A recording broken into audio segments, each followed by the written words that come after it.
ఇంత తక్కువ ఓట్లతోని అధికారాలు దక్కించుకోవడం అనేది కూడా ఇక్కడ ఒక క్వశ్చన్. అంటే ఉన్నటువంటి జనాభాలో ఒక 60% ఓట్లుంటాయి, ఓట్లుంటాయి. అందులో వేసేది 60లో 100% గా తీసుకుంటే అందులో వేసేది ఏ 50 60%.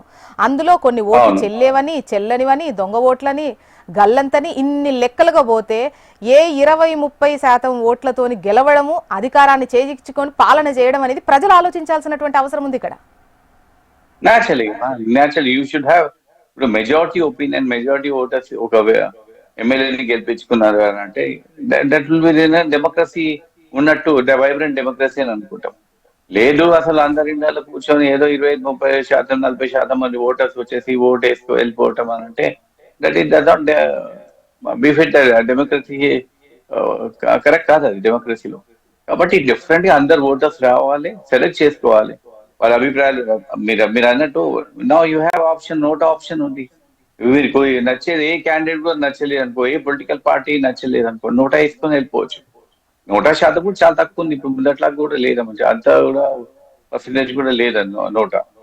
But at the same time ఇప్పుడు ఉన్న దాంట్లో క్యాండిడేట్స్ పొలిటికల్ పార్టీస్ లో ఉన్న క్యాండిడేట్స్ కూర్చొని ఆలోచన చేసుకొని మనకి ఏ క్యాండిడేట్ ఉంటే బాగుంటుంది, మనకి రేపు కాన్స్టిట్యున్సీకి ఏది బెనిఫిట్ అవుతుంది ఆలోచన చేసుకుంటే ఓట్ వేస్తే మంచిది. వెళ్ళాలి కొంచెం కష్టపడి, ఒక గంటన్నర అయితే 2 గంటలు అవుతుండొచ్చు, నిలబడి వెళ్ళి ఓటు హక్కు ఉపయోగించుకోమండి. విలేజెస్ లో బాగా వెళ్తారమ్మా. చాలా అభిప్రాయం ఉంది, ఈ ఓటేస్తే మనం ఓటేస్తే మారిపోయేది ఏముంది, నాకు వాళ్ళు నచ్చలేదు వీళ్ళు నచ్చలేదు, నోటా కేసు మాత్రం ఏం ఉపయోగం ఉంది అంటే నోటాకు వచ్చేటువంటి ఓటు పర్సంటేజ్ ను బట్టి అభ్యర్థులకు కూడా ఇది ఒక మేల్కొల్పు అవుతుంది. అంటే మన వ్యవహార శైలి ఎలా ఉంది, ప్రజలు ఇప్పుడు ఏది కోరుకుంటున్నారు, చాలా మంది మార్పు కోరుకునేటువంటి వాళ్ళు చాలా మంది ఉన్నారు యువతలో ముఖ్యంగా చెప్పాలంటే. సో మనం ఓటేస్తే మారిపోయేది ఏముంది అన్నటువంటి ఆలోచనతో ఓటేయట్లేదు. బట్ నోటాకేస్తే ఆ మార్పు వాళ్ళ దగ్గర నుండే మొదలవుతుంది కదా అనేటువంటిది ఆలోచించలేకపోతున్నారు ఓటర్లు.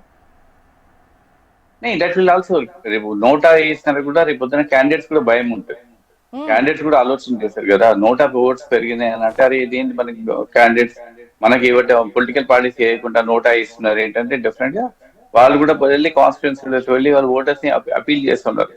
ఈసారి ప్రతి ఒక్కరు మెయిన్ కంటెస్టెంట్స్ ఎవరన్నా బాగా అపీల్ చేశారు, మీరు వెళ్ళాలి ఓట్ వేయాలి, మాకే ఓట్ వేయండి, నన్ను గెలిపియండి, మేము చేస్తాము అని చెప్తా ఉన్నారు. డెఫినెట్ గా ఆలోచించారు. ఇప్పుడు ఉన్న ప్రాబ్లం ఏంటంటే ఇప్పుడు ఉన్న లిమిటెడ్ నెంబర్ ఆఫ్ క్యాండిడేట్స్ లో వాళ్ళ క్యారెక్టర్స్ వాళ్ళు మనకి లొకాలిటీకి ఏ ఉపయోగపడుతుంది, ఆ కాన్స్టిట్యున్సీకి ఎవరైనా ఉపయోగపడతారు, ఏ పొలిటికల్ పార్టీ ఇస్తే మనకు బెనిఫిట్ అవుతుంది, ఏ క్యాండిడేట్ ఉంటే బాగుంటుంది, యాక్సెసిబుల్ ఉంటాడు మనకు, అది ఆలోచన చేసుకుని any voter should vote for that. ఆలోచన ఉన్న దాంట్లో నా ఉన్న క్యాండిడేట్స్ నా ఫైనలైజ్ అయిపోయింది, డిసైడ్ అయిపోయింది. నా ఇప్పుడు ఉన్న క్యాండిడేట్స్ లోనే మీకు ఎవరు బెస్ట్ అనిపిస్తారు వాళ్ళకి ఓట్ వేయండి.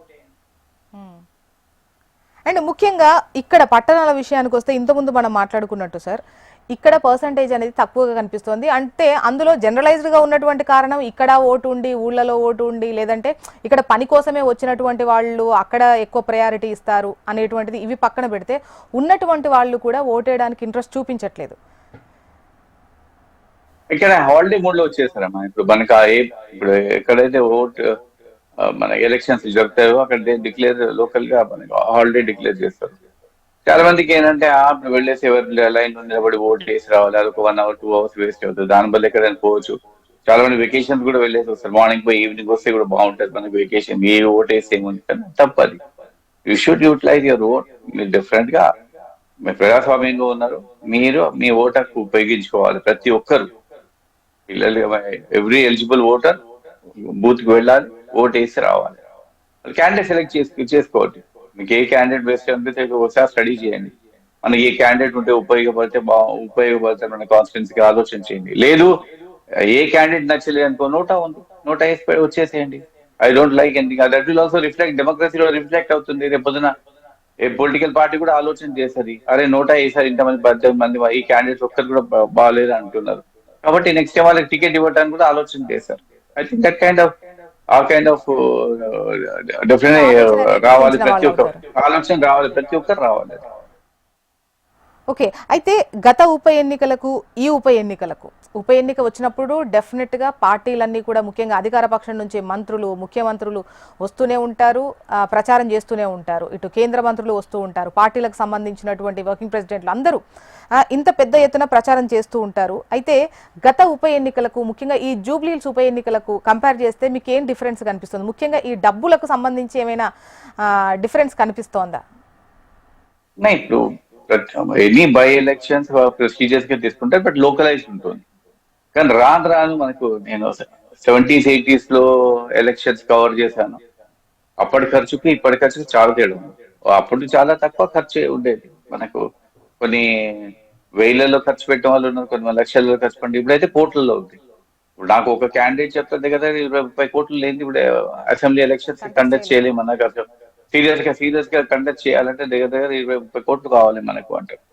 అది డిస్ప్యూట్ చేయదు అంటే 20-30 కోట్లు అన్నా కూడా చాలా ఎలక్షన్ కమిషన్ ఇచ్చేది ఏంటనే చాలా తక్కువ కదా అమౌంట్ వాళ్ళు చూపించేది లీగల్ గా ఖర్చు పెట్టేది. కాబట్టి ఎలక్షన్ ఖర్చు పెరిగిపోతుంది. ఇంకా ప్రజలు కూడా ఏంటంటే ఓటర్స్ కూడా కొంతమంది నాకేంటి నీకు ఓటు వేస్తే ఏమొస్తుంది నాకు మళ్ళీ నాకేం బెనిఫిట్ ఏంటి అన్నట్టు దాంతో డబ్బులు పంచేది. ఇప్పుడు వేరే స్టేట్ లో కూడా నేను ఎలక్షన్స్ కవర్ చేసి చూసాను. అక్కడ చాలా మటుకు భోజనాలు పెడతారు, ట్రాన్స్పోర్టేషన్ గిట్ ఫెసిలిటీస్ క్రియేట్ చేస్తారు, దూరం ఉంటుంది కాబట్టి. మన దగ్గర కానీ పక్కన తెలంగాణ మన ఆంధ్రప్రదేశ్ లో కానీ మన కల్చర్ ఏంటంటే డబ్బులు కల్చర్ వచ్చేసింది అది. అంటే నేను ఒక 15 ఇయర్ 1985-86 లో నేను చూసినప్పుడు 200 రూపాయలు 100 రూపాయలు ఇచ్చేది ఓట్ కి. మనకి ఓటర్ స్లిప్ తోటి ఇచ్చి ఇంటికి వెళ్ళేసి ఇచ్చేసిన కేసెస్ ఉండే కొన్ని ప్లేసెస్.